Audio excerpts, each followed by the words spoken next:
We're going to talk a lot about storytelling tonight, and I'm very pleased that we have three of our panelists will talk about how it is we tell stories, important stories that matter to people all around the world in different formats.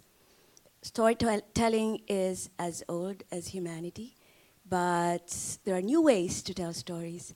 And let me just say that Joseph Pulitzer was in many ways an innovator in storytelling. He was very young, very much like the Pulitzer Center grantees when he started out into journalism.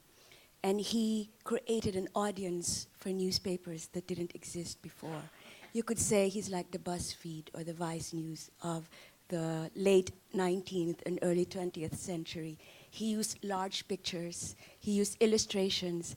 He had Nellie Bly posing as an insane woman in the streets of New York. So he innovated on the techniques of information gathering and storytelling, much as the Pulitzer Center is doing today, as you saw in that last video. So we will start off, we have three speakers for tonight, and I have the pleasure of introducing them. Again, you'll hear the word Pulitzer quite a lot in these introductions. Our first speaker is Larry Price. He's a photojournalist who's had a long and distinguished career. He's worked on 5 continents and covered numerous armed conflicts. He started out as a photographer at the Star-Telegram, where he won the Pulitzer Prize in 1981 for spot news photography for his coverage of the 1980 coup in Liberia. As a photographer for the Philadelphia Inquirer, he won the 1985 Pulitzer Prize for feature photography for a portfolio documenting civil wars in Angola and El Salvador. Larry and the team at PBS NewsHour received the 2015 Emmy for Outstanding Investigative Journalism in a regularly scheduled newscast for a broadcast segment he reported and photographed on the dangers of underwater gold mining in the Philippines, which is where I come from. That was supported by the Pulitzer Center. Larry is now based in Ohio.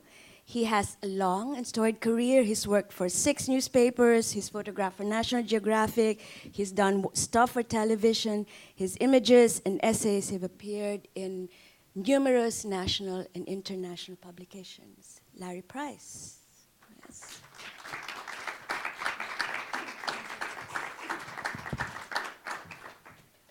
Thank you, Sheila. Did I do all of that? Thank you, Mike. Thank you. And thank you very much to Columbia University and your tremendous School of Journalism. Thank you all who work with the Pulitzer Prizes.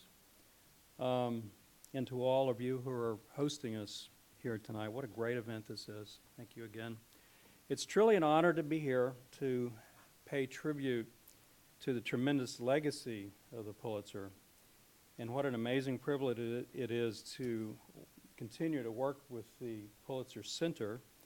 They're a tremendous organization, and they're living the legacy in support of crisis reporting and emphasis on telling untold stories around the world. I owe my Pulitzers to local newspapers. 2 really great newspapers at the time, I might say. I was a 26-year-old photographer who had never been overseas when I worked at the Fort Worth Star-Telegram. They sent me to Liberia in the aftermath of the 1980 coup d'etat. Exchange students from the Baptist Theological Seminary in Liberia were in Monrovia at the time, and back in the heady days of 80s journalism, that was a local story. That was the connection. The local story turned international a day after writer Paul Rowan and I arrived in Liberia. And that afternoon, 13 cabinet members of the former Liberian government were executed. I was allowed to photograph. I was allowed complete access to photograph as the scenes unfolded. And we understood, at the time, we understood the importance of the images, so we made plans to leave, figured out a way to smuggle the film out back in those days, and we got to the New York office of the AP. We later heard that the pressure brought to bear after the images were published prevented more executions. A portfolio from those images I made that day won the 1980 Pulitzer Prize for spot news photography.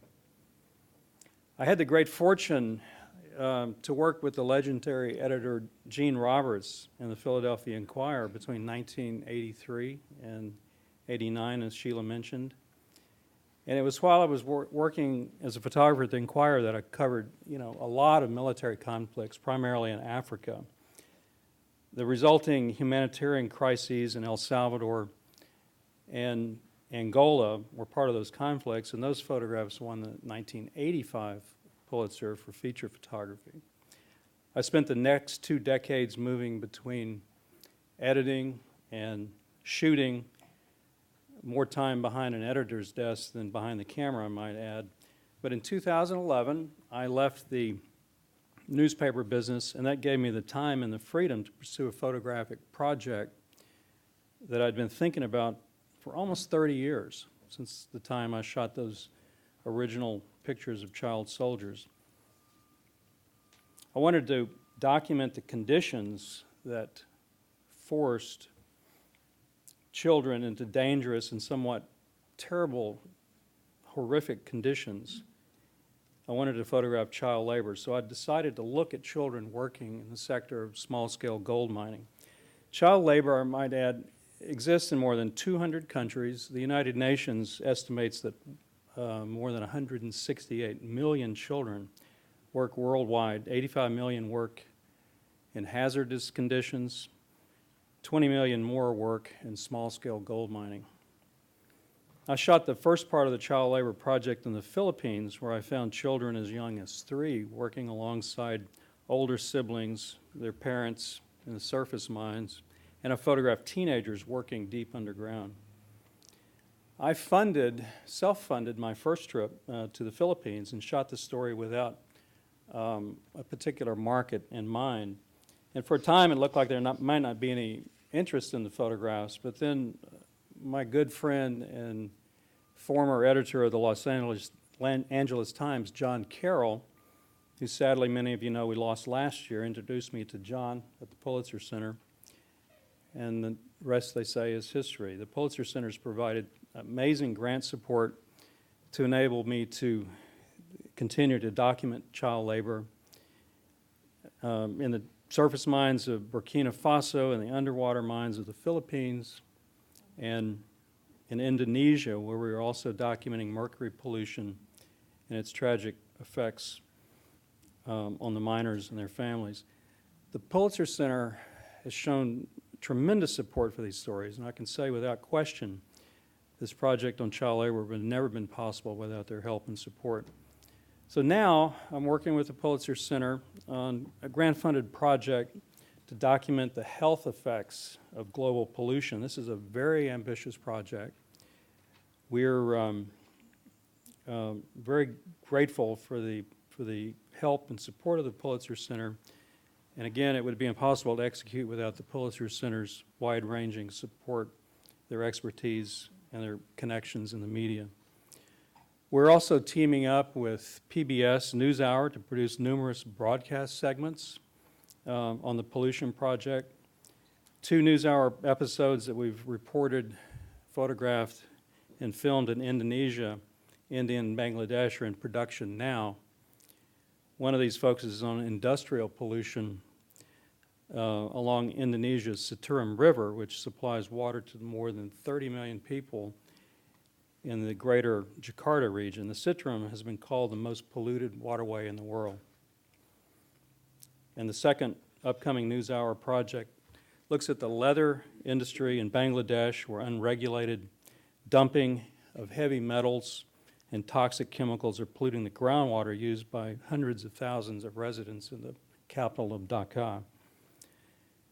And to close, I'd like to show the official trailer for this upcoming NewsHour piece that hopefully will air sometime toward the end of the month. It's about the Bangladesh leather industry. Hazaribagh is one of the most polluted urban environments in the world. It's 200, 300 leather tanneries that are operating without any effluent treatment, with huge amounts of hazardous chemicals. The tannery workers are being exposed to those chemicals on a daily basis with little or no protective equipment. It was very, very easy to find children who worked inside the tanneries doing some of the most dangerous and most hazardous work. The children are in the pits working in essentially vats full of acid. The tannery chemicals are flowing directly off the factory floor into the residential environment of the local neighbourhood. The long-term illnesses will be killing people.